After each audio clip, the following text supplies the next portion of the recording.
Ертеде bir ешкі 7 лағымен орманда тіршілік етіпті. Олар тату-тәтті өмір сүріп, бір-біріне қамқор болған екен. Бірде ешкі дүкенге жиналыпты.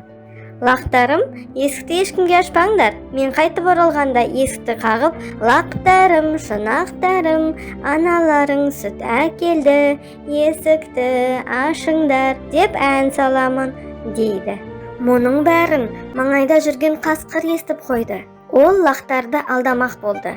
Ешкі кеткен соң, қасқыр ешкінің үйіне жақындап келіп, есікті қақты. Лақтарым, шынақтарым, аналарың келді, есікті ашыңдар деп әндетті. Жоқ, есікті ашпаймын, сен анамыз емессің. Қасқыр ұстаға келіп, жіңішке дауыспен ән салу үшін тамағын қағып беруін сұрады. Ұста таң-тамаша болды, бірақ сиқырлы аспабымен оның дауысын жіңішкертті.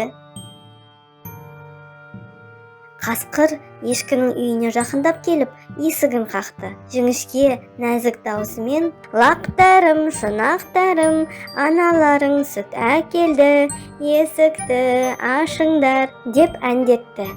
Лақтар есікті ашты. Қасқыр үйге баса көктеп кірді де, лақтарды бірінен соң бірін ұстап алды. Тек бір лақ қана тығылып үлгерді. Басқа лақтарды қасқыр қапқа салып алып кетті.